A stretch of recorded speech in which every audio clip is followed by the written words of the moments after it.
궁궐 담장 너머로 사람의 머리 하나가 떨어졌습니다.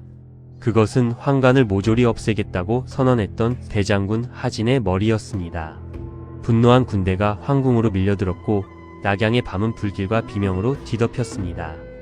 환관을 죽이려던 계획은 왜 황실부터 무너뜨리고 말았을까요? 오늘은 삼국지연의 세 번째 이야기, 하진의 죽음과 어린 황제의 피난을 따라가 보겠습니다. 도구를 매질하고 안희연을 떠난 유비 삼형제는 이후 다시 반란군 토벌에 참여했습니다. 유비는 도구 사건을 사면받고 몇 차례 관직을 거쳐 평원연령이 됐습니다. 세 사람이 잠시 자리를 잡는 동안 낙양의 황궁에서는 한나라를 뒤흔들 더 큰 싸움이 시작되고 있었습니다. 황건적이 무너진 뒤에도 십상시의 권력은 달라지지 않았고 영제는 끝까지 황관들의 말을 믿었습니다. 그러던 중 중평 6년 병세가 깊어진 영제가 후계 문제를 논의하기 위해 대장군 하진을 궁으로 불렀습니다. 영제에게는 하왕후가 낳은 황자병과 왕민이 낳은 황자협이 있었습니다. 왕민이 죽은 뒤 황자협은 동태후가 길렀고 영제는 총명한 협을 더 마음에 두고 있었습니다. 황간 건석은 협을 황제로 세우려면 먼저 외척의 중심인 하진을 죽여야 한다고 말했습니다. 하진이 궁문에 도착했을 때 궁 안의 사마반은 건석이 그를 죽이려 한다고 몰래 경고했습니다. 하진은 놀라 곧바로 집으로 돌아갔습니다. 얼마 지나지 않아 영제가 세상을 떠났습니다. 하지만 건석과 십상시는 황제의 죽음을 숨긴 채 다시 하진을 궁으로 불러 제거하려 했습니다.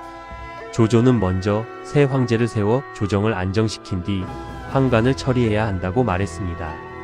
원소는 군사 5,000명을 내어준다면 궁문을 열고 새 황제를 세우겠다고 나섰습니다. 하진은 원소와 여러 신하를 이끌고 궁으로 들어가 황자변을 황제로 세웠습니다. 그가 바로 소재였습니다. 건석은 달아나다가 다른 황관에게 살해됐고 그가 거느리던 궁중 병사들은 하진에게 넘어갔습니다. 이때 원소는 기회가 왔으니 십상시를 뿌리째 없애야 한다고 주장했습니다. 하지만 하태우는 자신과 하진이 권력을 얻는데 황관들의 도움이 있었다며 이들을 감쌌습니다. 하진은 누이의 반대를 이기지 못하고 건석만 처벌한 채 나머지 황관들은 살려두었습니다. 원소는 뿌리를 남겨두면 반드시 목숨을 잃게 될 것이라고 경고했지만 하진은 결정을 바꾸지 않았습니다. 동태후가 황자협을 진류왕으로 봉하고 하태우와 맞서자 하진은 동태후를 궁 밖으로 쫓아낸 뒤 몰래 독살하게 했습니다.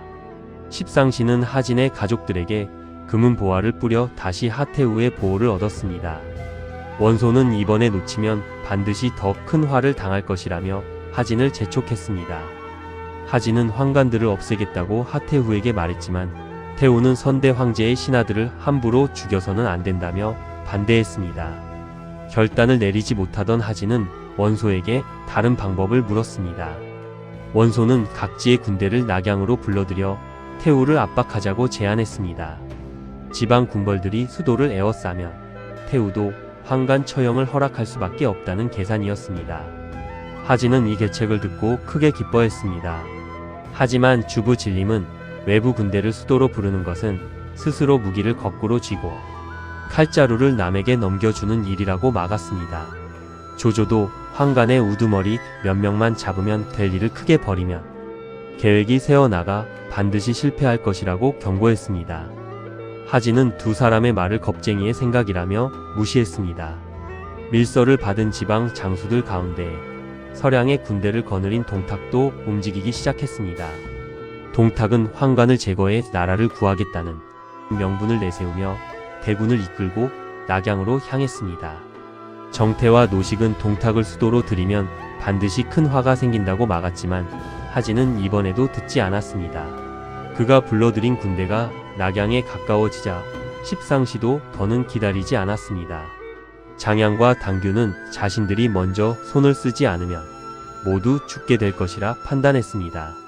그들은 궁 안에 무장한 병사들을 숨겨두고 하태우를 움직여 하진을 궁으로 불러들였습니다.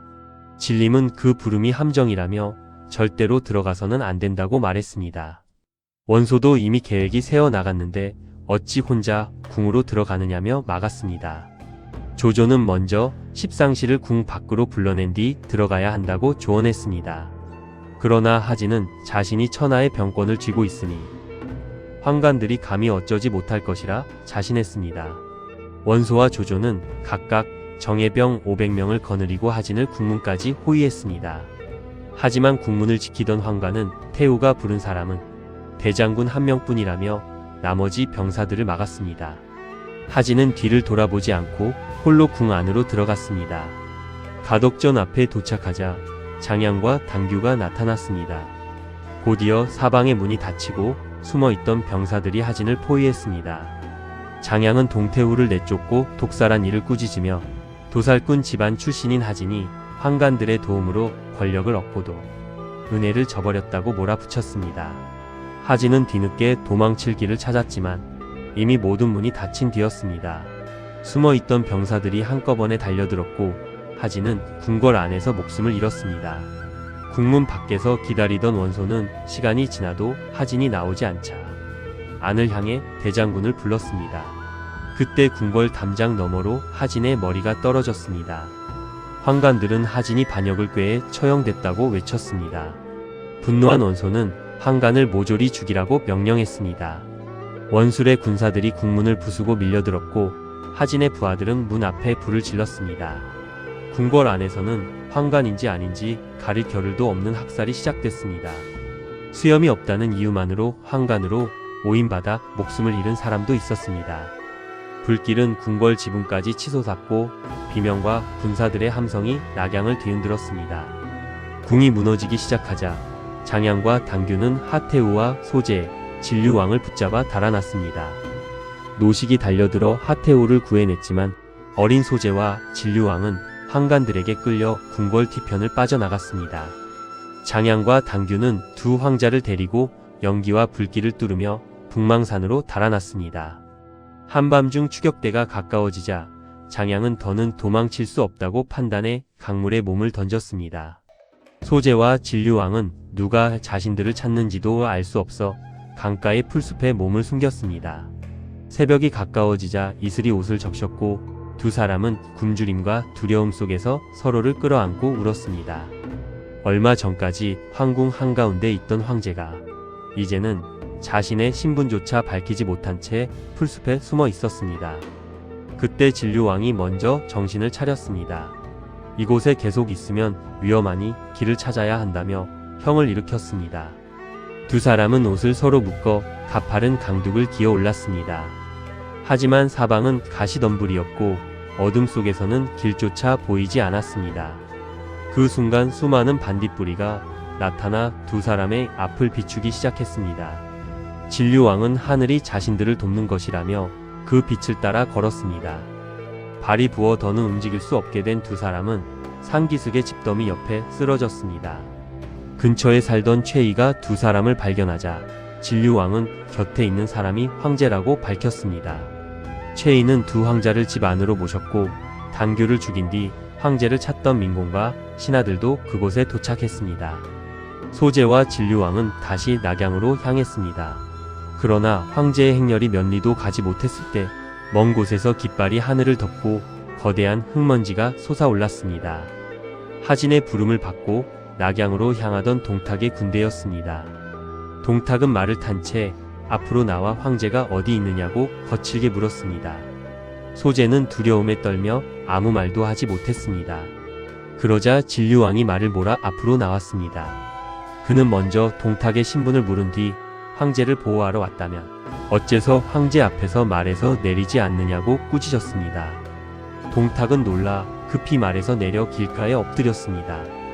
혼란 속에서도 한마디도 흐트러지지 않는 진류왕과 두려움에 대답조차 하지 못한 소재의 모습은 너무나 달랐습니다. 동탁은 두 황자를 호위해 낙양으로 들어갔습니다.